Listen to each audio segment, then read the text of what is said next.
సిద్ధవేదం 4 అధ్యాయం 2 భాగం. ఓ గురూజీ, శ్వేతజము, అండజము, ఉద్విజము, జరాయుజమనడి 4 విధములలో సృష్టి ఉన్నదని చెప్పుచున్నారు. కనుక సృష్టి గురించి నిజమైన యథార్థమును వివరముగా తెలుసుకొనవలనని కోరికతో ఉన్నాను. శిష్య, మీరు శ్వేతజము, అండజము, ఉద్విజము, జరాయుజమనే 4 విధములలో సృష్టి ఉన్నదని చెప్పినారు. ఈ మాటలను మీరెట్లు అర్థం చేసుకున్నారు? స్వామి, శ్వేతజమనగా చెమట నుండి ఉద్భవించడి పేలు, నల్లులు మొదలైనవని, అండజమనగా గుడ్డు నుండి కలుగు పక్షులు, పాములు, చేపలు మొదలగునవని, ఉద్భిజములనగా భూమి నుండి ఉత్పత్తియగు పచ్చికలు, వృక్షములు మొదలగునవని, జరాయుజమనగా గర్భము నుండి పుట్టు మనుష్యులు, ఆవులు మొదలగు జంతువులని నేను అర్థం చేసుకున్నాను. శిష్య, సృష్టి ఈ విధముగా ఎంత మాత్రమూ కాదు. సృష్టి చెమట నుండి కలుగునని, గుడ్ల నుండి కలుగునని, భూమి నుండి కలుగునని, గర్భము నుండి కలుగునని భేదపరచకూడదు. ఈ అన్ని విధములైన సృష్టి ఒకే విధముగా కలుగుచున్నది. ఉదాహరణకు నల్లులు, పేళ్ళు గుడ్ల నుంచి మాత్రమే వచ్చుచున్నవి. మీరు నల్లుల కన్నములను జాగ్రత్తగా పరీక్షించినా అక్కడ గుడ్లు కనబడును. ఆ గుడ్లు పొదగబడి వాటి నుండి నల్లులు బయటికి వచ్చుచుండును. ఇదే రీతి పేలకు గుడ్లున్నవి. పేల యొక్క గుడ్లను ఈపి అందురు. ఆ ఈపి నుండి పేలు పొదగబడును. ఇదంతయు మనం ప్రత్యక్షముగా చూచుచున్నాము.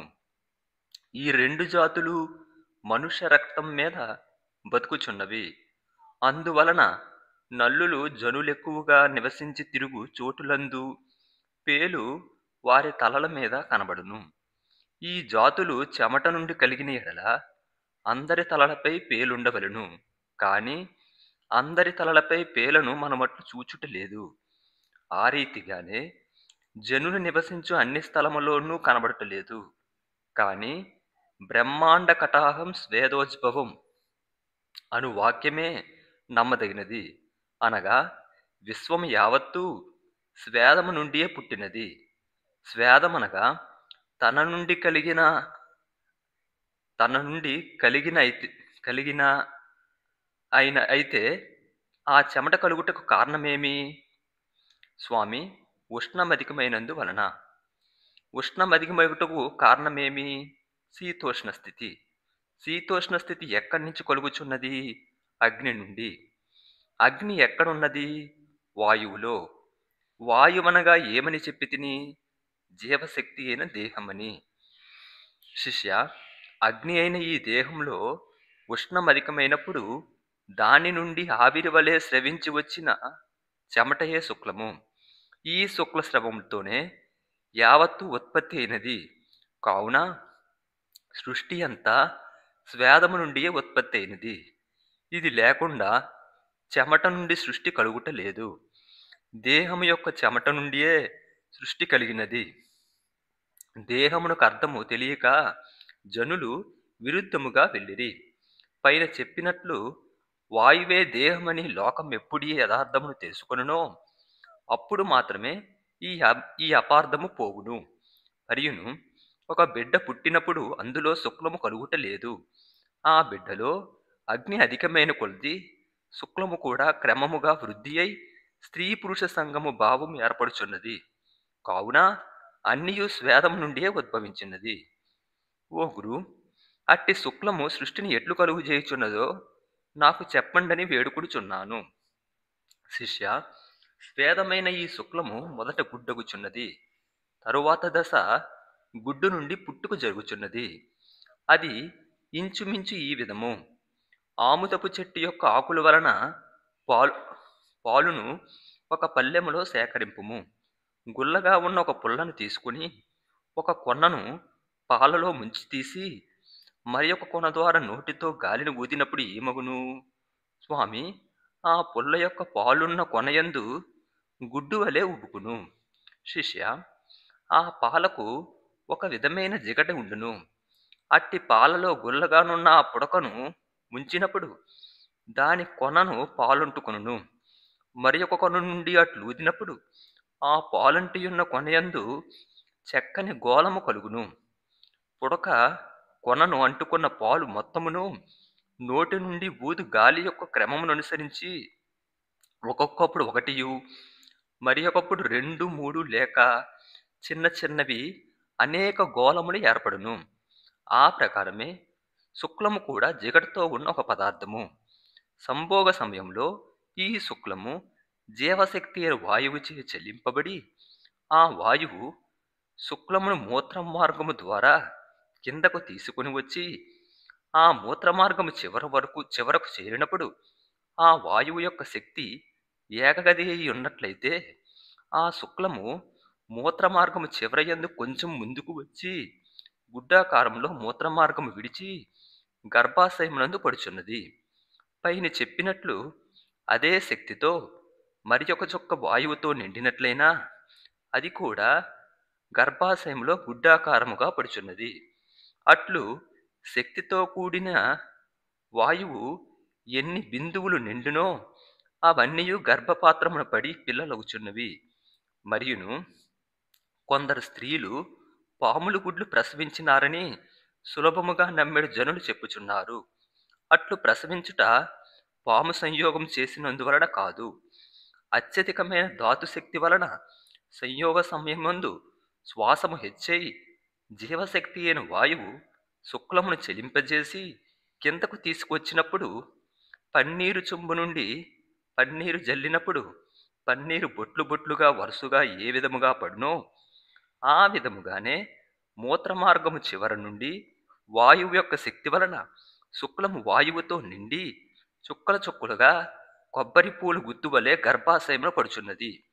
అవి పొదిగి ప్రసవించినప్పుడు లోకములో చెప్పినట్లు పాముల గుడ్లు ప్రసవించుచున్నారు. ఇట్లు సృష్టి అగుచున్నది. ఇట్లు కాక సృష్టికి మరి ఒక విధమైనదేమైనా ఉన్నదా? స్వామి, ఇవన్నీ ఆలోచించిన ఇట్లు కాక సృష్టి వేరే విధమున లేదని స్పష్టమవుచున్నది.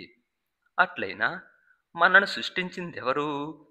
జీవశక్తి అయిన వాయువు. కనుక సృష్టికర్త ఎవరు? ఆ జీవశక్తి అయిన వాయువే. మనం బతికి ఉండుటకు మనలో ఆవశ్యకమై ఏమి ఉండవలను? ఆ వాయువు ఉండవలను. అప్పుడు మనలో స్థితి చేసుకొని మనల్ని రక్షించుచున్నది ఎవరు? పైన చెప్పబడిన వాయువు. ఒకడు చనిపోయినా అతడేమి పోగొట్టుకొనును? జీవశక్తి అయిన వాయువునే. ఆ ప్రకారము సంహారము చేసినదెవరు? ఈ వాయువే. కాబట్టి ఉన్న ఈ 3 స్థితులకు అనగా సృష్టి, స్థితి, సంహారములకు కర్త ఎవరు? జీవశక్తి అయిన వాయువే. శిష్య, ఈ వాయువే ఈశ్వరుడై ఉన్నాడు. ఈ కారణం చేతనే ఈశ్వరుడు సర్వవ్యాపి అయి బయట లోపల అంతటా నిండి నామము రూపము లేక అపరిమాణమై ఆది అంతము లేనివాడై ఉన్నాడని చెప్పుదురు. ఈ వాయువునకు నామము గాని రూపము గాని ఉన్నదా? లేవు. ఈశ్వరునకు నామరూపములు లేవని చెప్పుటికిది కారణము. ఈ వాయువునికి ఏదైనా పరిమాణము ఉన్నదా? లేదు. అందువలనే ఈశ్వరునకు లోపల బయట అనునవి లేవని చెప్పుదురు. ఈ వాయువుకేమైనా ఆది అంచములు కలవా? లేవు. దీనివల్లనే ఈశ్వరునకు ఆది అంచము లేనివాడని అందురు. అయితే ఈ వాయువు ఎట్లున్నది? స్వామి, అంతటా వ్యాపించి ఉన్నది. శిష్య, ఈ కారణం చేతనే ఈశ్వరుడు సర్వవ్యాపి అని అందురు. అదియునుగాక ఈశ్వరుడు లోపల బయట నిండియున్న వస్తువని చెప్పుదురు. అట్లు అపరిమాణమయ్యున్న వస్తువునకు లోపల బయట నింపుటకు ఏమైనా ఉండునా? ఉండదు. అట్లయినా తాను లేని ఎడల లోపల బయట అనేది పరిమాణముల భావన ఉండునా? ఉండవు. ఎప్పుడు లోపల బయటను స్థల భావన కలిగినది? తనను తాను ఎరిగిన తర్వాత. కానీ మనము నిద్రపోవచ్చున్నప్పుడు మనకు లోపల బయట స్థల భావన ఉన్నదా? లేదు. అయితే ఎప్పుడా భావన కలిగినది? నిద్ర నుంచి లేచినప్పుడు. అది ఎక్కడి నుండి కలిగినది? మనలో నుండియే. అట్లయినా తాను ఆకాశమై చలించినప్పుడు లోపల బయట అను స్థలభావన కలిగినది. అది తనలో నుండియే కలిగినది. అప్పుడు మనలో నుండి కలిగి లోపల బయట నిండిన వస్తువేది? అది వాయువే. ఈ కారణం చేతనే ఈశ్వరుడు లోపల బయట ఉన్నాడని చెప్పుదురు. అప్పుడు ఈశ్వరుడయ్యున్న వస్తువేది? మనలోనున్న జీవుడైన వాయువే. తెలివయ్యున్న వస్తువేది? ఆ వాయువే. సంరక్షకుని వలె స్థితి చేసి ఉన్న వస్తువేది? ఆ వాయువే. శిష్య, కనుక తెలివి అయి సంరక్షకుడైయున్న వాయువే ఈశ్వరుడని తెలిసినది. ఇది తెలుసుకొనక మనము రాయి, కర్ర మొదలగు వాటితో చేసిన బొమ్మలను ఈశ్వరుడిని తలచి మనలో స్థితి చేసి ఉన్న వాయువును అధోగతికి విడిచితిమి. వాయువును అట్లు అంతమైనప్పుడు మనము చనిపోవుదుము. కావున వాయువును బయటకు విడవక లోపలనే నిలుపుకొని ఈశ్వరునితో కలియుటయే మోక్షము. దీన్నే ఈశ్వర సేవ అనెదరు. కాని ఇప్పుడు ఈశ్వర సేవ అని పేరుతో జనులు చేయుచున్నదేమి? స్వామి, వారు స్నానము చేసి దేవాలయములకు పూజలకు చేసేటి ఇతర చోట్లకు వెళ్ళి దీపములు వెలిగించి లేత కొబ్బరి నీళ్లు, పాలు మొదలగు వాటితో ఆ ప్రతిమలకు అభిషేకం చేసి వస్త్రములతో పుష్పములతో అలంకరించి పండ్లు కొబ్బరికాయలు అర్పించి పూజ నైవేద్యం హోమం మొదలగునవి చేసి చేయించెదరు. శిష్య, ఇది ఈశ్వర సేవ అనవచ్చునా? స్వామి, ఇది ఈశ్వర సేవ కాదు. అయితే ఈశ్వర సేవ అనగానేమి? ఈశ్వరునకు సేవ చేయుట. శిష్య, ఈశ్వరునకు ఎట్లు సేవ చేయవలను? స్వామి, ఈశ్వరుని పూజించవలను. శిష్య, ఈశ్వరికి ఎట్లు సేవ చేయవలనని తెలుపుటకు ఉదాహరణ చెప్పెదను. ఒక వైద్యుడు మీ వ్యాధికి ఒక కషాయం నిర్ణయించును. అది దేశీయమైన ఔషధములు పిసికి వడియగట్టి ఒక బెల్లం ముక్క కలిపి కషాయం చేసి మిమ్మల్ని ఏమి చేయమని చెప్పును? స్వామి, ఆ ఔషధమును సేవించమని, అనగా తాగి లేక లోపలికి తీసుకొనమని చెప్పును. అప్పుడు సేవించుట అనగానేమి? తాగుట లేక లోపలికి తీసుకొనుట. ఈశ్వరుడగుటకు మనము కూడా ఈశ్వరుని లోపలకు తీసుకునవలని కదా. అవును. అట్లు ఈశ్వరుణ్ణి లోపలికి తీసుకుని ఈశ్వరుడగుటకు బదులు మనము బయటకు విడిచిన ఈశ్వరుడగుదుమా? కాము. కావున తాను ఈశ్వరుడగుటకు ఈశ్వరుడెవడో తెలుసుకుని ఈశ్వర సేవ చేయవలను. ఈశ్వరుని తెలుసుకొనక ఈశ్వర సేవ చేయగలమా? చేయలేము. ఇంతవరకు శివ, రామ, కృష్ణ, కుట్టిచేత, భద్రకాళి, భగవతి, గణపతి, సుబ్రహ్మణ్యం మొదలగున వారు ఈశ్వరుడని మనం గ్రహించితివి. ఈశ్వరుడు ఎవరని ఇప్పుడు తెలుసుకున్నాము? స్వామి, జీవశక్తి అయిన వాయువుని. ఈ జీవశక్తి అయిన వాయువును సుఖముగా లోపలికి తీసుకొనిటే ఈశ్వర సేవ. అదియునుగాక మన జీవుడు బ్రహ్మరంధ్రమును చేరని ఎడల మనకు మోక్షం పొందుదుమా? పొందము. బ్రహ్మరంధ్రం మనకి ఎక్కడ ఉన్నది? అది మనలో పైభాగమున ఉన్నది. జీవుడు లోపలన బయటన ఉన్నది? మన లోపలి భాగమునే. మన లోపల ఉన్న జీవుడు మనలోనే పైభాగమున ఉన్న బ్రహ్మరంధ్రంలో చేరి మనం మోక్షం పొందుటకు మార్గం ఎక్కడున్నది? మన లోపలనే. మనలోనున్న జీవుణ్ణి మనలోనే పైభాగమున ఉన్న బ్రహ్మరంధ్రం యందు చేర్చి మోక్షమును పొందుటకు గాను ఆ జీవుని బయటికి విడిచిన అది అక్కడికి చేరునా? అట్లు చేర్చుటకు సాధ్యమగునా? సాధ్యము కాదు. లోపల ఉన్న జీవుడు బయటకు పోయి మూసినా ఏమగును? మరణము కలుగును. మరణించినా మనం ఏమగుదుము? మనము వట్టి శవములగుదుము. శవమునకు ఏమైనా మోక్షమున్నదా? లేదు. ఎందువలన లేదు? జీవుడు లేనందున. అప్పుడు మోక్షం ఎవరికి? జీవునకు. జీవునకు మోక్షం ఎందులకు? జీవుణ్ణి ఎవరైనా బంధించిరా? జీవుడు నిర్బంధితుడు, నిర్ముక్తుడు, నిరంకారుడు, నిర్మోహుడు, నిస్సంగుడు. అట్టి జీవునకు మోక్షం ఎందులకు? మోక్షమనినా మీరేమని అర్థం చేసుకుని ఉన్నారు? స్వామి, మోక్షమనగా విమోచనమని. విమోచనమనగానేమి? విడిచిపెట్టుట. విడిచిపెట్టబడుట అనగానేమి? బంధము నుండి విడుదలగుట. జీవుణ్ణి ఎవరైనా బంధించిరా? లేదు. కానీ మనలో ఉన్న జీవుడు బయటకు వ్యాపించి ప్రాపంచిక విషయములు పట్టుకుని బాధపడుచున్నాడు. ఇది ఏ బంధము? అది ఎట్లనైనా ఇదిగో చూడుము. ఇప్పుడు నేనేమి చేసి తిని? స్వామి, మీరు ఆ పలకను మీ 2 చేతులతో రొమ్మునకు దగ్గరగా చేర్చి గట్టిగా కౌగిలించుకున్నారు. శిష్య, నేనట్ల నా 2 చేతులతో పట్టుకొని, అయ్యో! అయ్యో! నన్ను విడిచిపెట్టుము, నన్ను విడువుము అని మొరపెట్టుకొనినా, నేనీ పలకబంధము నుండి విడుదలగుదునా? విడుదల కారు. ఎందువలన? పలకను మీరే రొమ్మును గట్టిగా పట్టుకున్నారు. పలక నన్నేమైనా పట్టుకున్నదా? లేదు. శిష్య, మొరపెట్టుటకు ముందు ఎవరు పలకను పట్టుకున్నారు అని నేను తెలుసుకొనవలెను. పలకను నేను పట్టుకున్నానా? లేక పలక నన్ను పట్టుకున్నదా? అని ఆలోచించినా, పలక నన్ను పట్టుకొనలేదు. నేనే పలకను పట్టుకున్నానని తెలియును. ఇప్పుడు చూడుము, నా పట్టును విడిచితిని. ఏమి జరిగినది? పలక కిందకు పడిపోయినది. శిష్య, ఇలాగున శివుడైయున్న తాను శక్తి అయి బయటకు వ్యాపించును. అప్పుడది శివశక్తి అయినది. అట్టి శక్తి నుండి సృష్టి కలిగినది. ఆ సృష్టి నుండి కలిగిన తల్లి, తండ్రి, భార్య, భర్త, పుత్రులు, పుత్రికలు, ఇల్లు, ధనము, స్థానము, మానము, జాతి మొదలైన విషయములను మనము పట్టుకున్నాము. అవి ఏమియు మనలను పట్టుకొనలేదు. మనమే వాటిని పట్టుకొని పోవుచున్నాము. అది ఈ విధముగా మనము నిద్రలో ఉన్నప్పుడు తల్లి అని గాని, తండ్రి అని గాని ఏమీయూ లేదు. అదియునుగాక మనకు అతి ప్రియమైన పుత్రుడు గాని, సహోదరుడు గాని మనకు దగ్గరగా నిద్రించినా, మనము కూడా నిద్రలోనే ఉన్నా, ఆ సమయమందు మన చేయి గాని, కాలు గాని మనకు అతి ప్రియమైన అతనిపై పడినా మనకేమీయూ తెలియటలేదు. మరియు మనమట్లు నిద్రలో ఉన్నప్పుడు అస్పృశ్యుడని తలంచి మనము జంతువుల కన్నా హీనముగా చూచెడు మాలవాడొకడు మన దగ్గరికి వచ్చి మనను ముట్టుకున్నాడనుకొను. మనమది తెలుసుకొనగలమా? తెలుసుకొనలేము.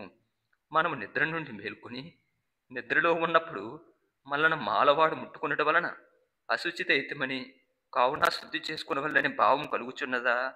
లేదు. అదీనుగాక ఆ మాలవాడొక అసహ్యమైన అధమమైన ఆహారమును తినును. చచ్చిన ఆవును భూమిలో పాతిపెట్టి అది పురుగులతో కుళ్ళినప్పుడు దానిని తవ్వి తీసి ఆ పురుగులతో గంజి చేసి లోపలికి తీసుకుచున్నాడు. అయినా పై చెప్పిన పురుగుల గంజిని మనం నిద్రలో ఉన్నప్పుడు ఆ మాలవాడు మన నోరు తెరిచి ఒక గెరిటితో పూసినా అది ఏమగును? అది గొంతుకులో నుంచి సులభముగా మన లోపలికి పోవును. మనకది తెలియచున్నదా? తెలియటలేదు. ఎందుచేత? మనం నిద్రలో ఉండుట చేత. మనం నిద్రలో ఉన్నప్పుడు మన శక్తి ఎక్కడ అణిగి ఉన్నది? లోపలనా? బయటనా? స్వామి, అప్పుడు లోపలనే అణిగి ఉన్నది. శిష్య, ఇంతకు ముందు చెప్పినట్టు మన శక్తి బయటకు వ్యాపించుట వలన ఈ విషయములన్నీ సృష్టించుకున్నాము. మనము సృష్టించుకున్న విషయములను పైన చెప్పిన పలకను పట్టుకున్న మనిషి రీతి మనమే గట్టిగా పట్టుకొని విడవక ఈ దుఃఖములను అనుభవించుచున్నాము. ఈ ప్రకారము మనం సృష్టించుకున్న విషయములను మనమే విడవక పరితపించుచున్నాము. ఆ బంధము నుండి విడదీసి మన శక్తిని మన లోపలనే నడిపించి బ్రహ్మరంధ్రమందు చేర్చుటే మోక్షము. ఇందుకోసమే ఉపదేశము ఉద్దేశించబడింది. సాధారణముగా ఉపదేశము ఎందుకొరకు? స్వామి, మోక్షం పొందుట కొరకు. మోక్షం లభించుటకు జీవుడికి ఊర్ధగతియా లేక అధోగతియా కావలసినది? జీవునకు ఊర్ధగతియే కావలేను. జీవుడు ఊర్ధగతిని పొందుటకు ఏదైనా ఉపదేశము లోకములో అభ్యసించుచున్నట్టు మీరు వినియున్నారా? స్వామి, వినియున్నాను. రామ, కృష్ణ మొదలగు నామములు, పంచాక్షరి వంటి మంత్రములు, బ్రహ్మోపదేశమనడి మహావాక్యములు ఇప్పుడు కూడా అభ్యసించుతున్నట్టు నేను విని తెలుసుకొని ఉన్నాను. శిష్య, అట్లయినా వీటి వలన జీవునికి ఊర్ధగతి కలగదు. ఏలనగా శివ, రామ, నారాయణ అను నామములను నమ శివాయ, ఓం ఐం క్లీం సోం, వద వద వాగ్వాదిని, బాలపరమేశ్వరి స్వాహ, ఓం హ్రీం నమశివాయ, ఓం నమో నారాయణాయ, అష్టాక్షరి, త్రయాక్షరి, ఏకాక్షరి, త్రిపుర సుందరి, స్వయంవరం మొదలగు మంత్రములను బ్రహ్మోపదేశమనడి మహావాక్యములు ప్రజ్ఞానం బ్రహ్మ, అహం బ్రహ్మాస్మి, తత్వమసి, అయమాత్మ బ్రహ్మ లను ఓం భూర్భువ స్వహ తత్సవితుర్వరేణ్యం భర్గో దేవస్య ధీమహి ధియో యోనః ప్రచోదయాత్ అను గాయత్రి మంత్రములను ఉపదేశమని చెప్పి లోకమును అనుష్ఠించుచున్నారు. ఈ విధముగా మనం ఉచ్చరించినా లేక ధ్యానించినా మన జీవునకు ఊర్ధ్వగతి కలుగునా? స్వామి కలుగదు. ఈ విధముగా ఉచ్చరించినా మన జీవుడు పోవునది ఊర్ధ్వగతిగానా? అధోగతిగానా? అధోగతిగా పోవును. జీవుడు అధోగతిగా పోవుట ఎట్లనినా జీవుడై దేహమే స్థితి చేసి ఉన్న వాయువు అగ్ని స్వరూపమై ఉన్న శబ్దం యొక్క రూపంలో దహించి అధోగతిగా పోయి నశించిపోచున్నది. అప్పుడే మనం చనిపోవుట జరుగుచున్నది. ఈ ప్రకారము అధోగతిగా నశించక ఊర్ధ్వగతి పొందుటకే ఉపదేశము ఉద్దేశించబడినది. ఉపదేశమనగా ఉప ప్లస్ దేశము. ఉప అనగా సమీపము లేక సామీప్యము. దేశమనగా స్థానము. ఉపదేశమనగా సమీప స్థానము. ఈ సమీప స్థానం ఎవరికి? మనకు. మనకు జీవుడు లేని ఎడల స్థానమేమైనా ఉండునా? ఉండదు. ఎందుచేత? జీవుడు లేని కారణమున. అట్లయినా స్థానమెవరికి? జీవునకు.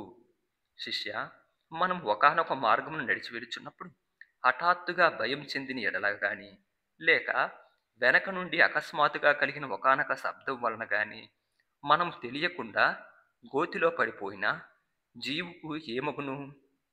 స్వామి, భయం పుట్టి ఏకగతిగా జీవుడు పైకి పోవును.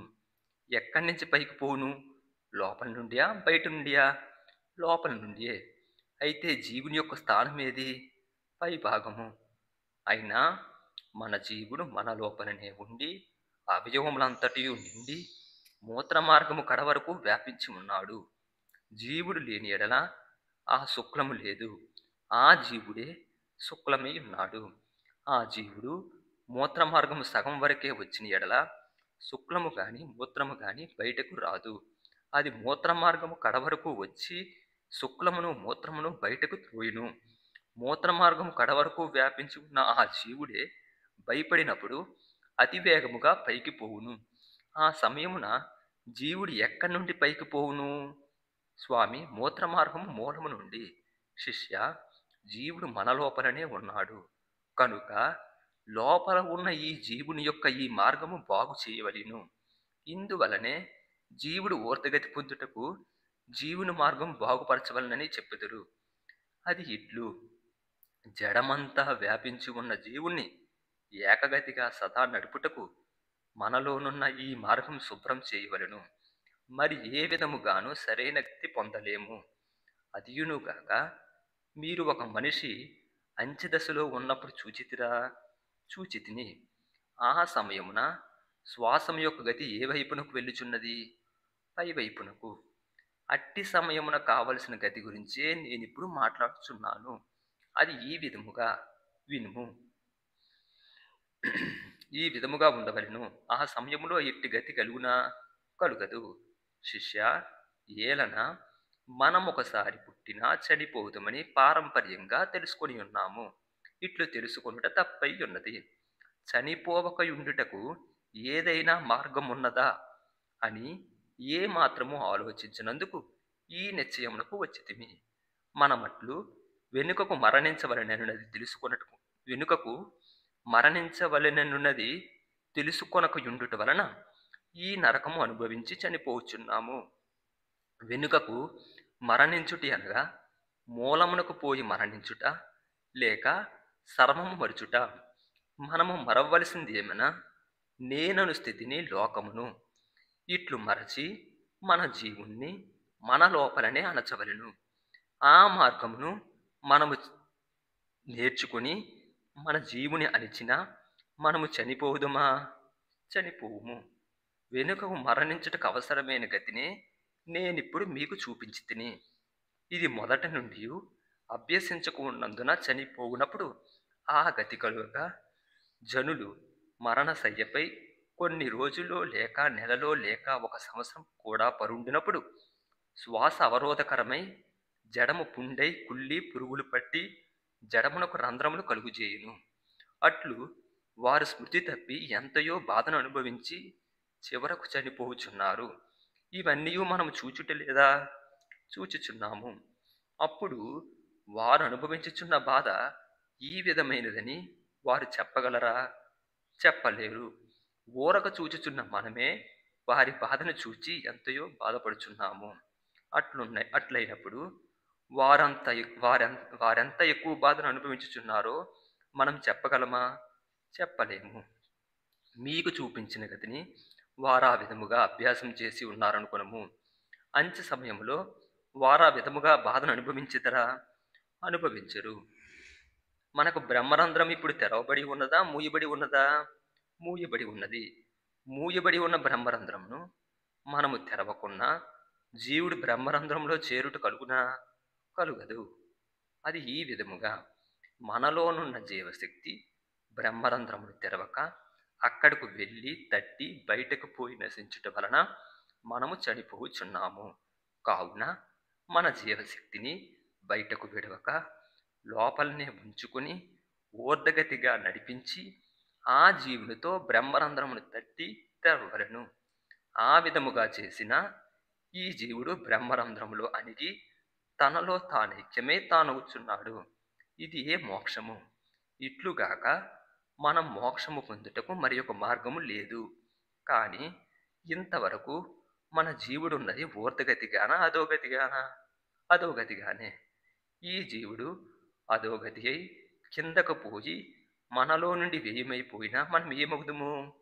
మనము శవములవుదము. ఇప్పుడు మీ జీవుని గతి ఏమైనది? ఊర్ధగతి అయినది. అధోగతిలోనున్న జీవుడు ఇప్పుడు ఊర్ధగతిని పొందును. అయితే మీలో అత్యున్నతమైన స్థానములో ఉన్నవారెవరు? ఈశ్వరుడు. అప్పుడు జీవుడు ఈశ్వరుడితో ఐక్యమైనాడు.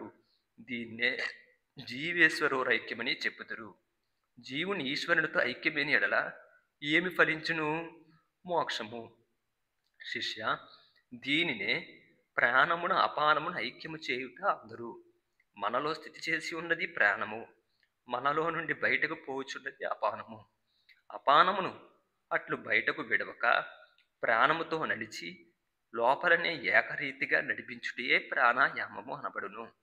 ప్రాణాయామం అనగా ప్రాణమును అయామము చేయుట. అయామము చేయుట అనగా నిలుపుట లేక తిన్నగా నడిపించుట లేక దీర్ఘము చేయుట. అనగా ప్రాణమును అపానమునుగా బయటకు విడవక మనలోనే నిలుపుకొనుట. అప్పుడు ప్రాణమునకు తిన్నని గతి కలుగుచున్నది. ఇప్పుడు ప్రాణమట్లు తిన్నగా పైకి పోవుక 5 రంధ్రముల ద్వారా బయటకు పోయి నశించుచున్నది. అట్లు అపానముగా బయటకు పోయి నశింపకుండా అపానమును ప్రాణముతో చేర్చి మన లోపలనే పైకి కిందకి ఏకగతిగా తిన్నగా దీర్ఘముగా నడిపించవలెను. అప్పుడు మాత్రమే ప్రాణము అపానముగా బయటకు పోయి నశింపక ప్రాణమునకు తిన్ననైన దీర్ఘగతి ఏర్పడును. మనము నిద్రపోవచ్చున్నప్పుడు ప్రాణగతి ఏ విధముగా ఉండునో నిద్రలో లేనప్పుడు కూడా మన ప్రాణగతి ఆ విధముగానే ఉండవలెను. కానీ మనం నిద్రపోవచ్చున్నప్పుడు ప్రాణగతి లోపల ఉండునా బయట ఉండునా? లోపలనే. శిష్య, మనం నిద్రలో ఉన్నప్పుడు సాధారణంగా మనకు శ్వాసగతులు అనేక విధములుగా ఉండును. కొందరు నిద్రలో ఉన్నప్పుడు వారి లోపల గతి నుండి గురుకు క్రూ క్రో అని ఈ విధముగా ధ్వనులు చేయుచున్నారు. ఇవన్నీ సరైన గతులు కావు. అతి సూక్ష్మమై సులభమై 2 స్తనముల మధ్య ఉన్న పల్లపు వద్ద గాని గొంతుక వద్ద గాని కొంచెం ఉబికినట్లు ఉండుట తప్ప ఎట్టి శబ్దములు లేక శ్వాసమున్నట్లు తెలియని విధముగా శ్వాసమున్నదో అది ఏ సరైన గతి. మనము నిద్రలో లేనప్పుడు అట్టి గతిని పొందవలేను. అదే మనకు మోక్షమునకు కావలసిన త్రోవ. అట్టి గతిని పొందినా మనలోనే ప్రకాశము కలుగును. అది ఈ విధముగా ఇక్కడ ఒక అగ్నికణం పెట్టి వేరొక తునకపై ఊదినా మనం ప్రకాశము కలుగునా? కలుగదు. ప్రకాశము కలుగుటకు మనం ఏమి చేయవలను? అగ్నికణం మీద ఊదవలెను. ఇదే ప్రకారము అగ్నినేత్రమైన సుషుమ్నాలు ఊదక బయటకు ఊదిన ఎడల మనకేమియు ప్రకాశము కలగదు. కావున జీవశక్తి అయిన వాయువుతో భ్రూమధ్యమయ్యున్న అగ్నినేత్రములో ఊది కామ క్రోధ మోహములను కాల్చివేయవలను. అప్పుడు మాత్రమే మనము జ్ఞానముతో ప్రకాశింపబడుదుము. పైన చెప్పిన విధముగా వాయువుతో సుషుమ్నాలో ఇట్లు ఊదిటయే ప్రాణాయామమై ఉన్నది. ఇది తెలుసుకొనక ప్రాణాయామం అను పదమును తప్పుగా అర్థం చేసుకుని జనులు ప్రాణాయామమును పలు విధములుగా అభ్యసించుచున్నారు. కొందరు ఒక ముక్కురంధ్రం మూసుకొని మరి ఒక ముక్కురంధ్రము నుండి వాయువును బలత్కారంగా పైకి పీల్చి అక్కడ ఆపి మెదడును కదిలించి పిచ్చి, క్షయము, నాడీ దోషము మొదలగు వ్యాధులను కలిగి చనిపోచున్నారు. ఇందువల్లనే ప్రాణాయామమును లోకమును లోకము తీవ్రముగా నిందించుచున్నది. కానీ నిరంతరము ప్రాణాయామం అభ్యసించే వారికి వ్యాధి లేదని మహాత్ములైన ఋషీశ్వరులు చెప్పియున్నారు. ప్రాణము మన లోపలనే ఉన్నది. మనలో స్థితి చేసి ఉన్న ఆ ప్రాణము అట్లు ఒక ముక్కురంధ్రం మూసి మరి ఒక ముక్కురంధ్రం ద్వారా బయట ఉన్నది ప్రాణమని తలచి పీల్చినా దొరకునా దొరకదు. ఉదాహరణము, మనకు వడ్లుతో నిండిన సంచి కలదు. ఆ సంచికి బయట కూడా సమృద్ధిగా వడ్లున్నవి. ఆ ధాన్యము కూడా ఆ సంచిలో నింపవలననినా నింపుటకు సాధ్యమగునా? సాధ్యము కాదు. ఆ సంచి యొక్క పరిణామం ఆలోచింపక పై విధముగా ఆ సంచిలో మరికొంత ధాన్యము కుక్కినా ఏమి జరుగును?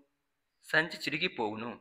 ఈ విధముగానే మనలో ఉన్న జీవశక్తి అయిన వాయువుతో బయట ఉన్న వాయువును చేర్చ బయట ఉన్న వాయువును చేర్చవలయునని తలంచి బయటున్న వాయువును పీల్చినా మనము ప్రాణహానిని ఎదుర్కొనట సంభవించి చనిపోదుము. కావున ప్రాణాయామం అనగా మనలోనున్న ప్రాణమును బయటకు విడవక ఒక నియమమునకు తెచ్చి మన లోపలనే నడిపించుట.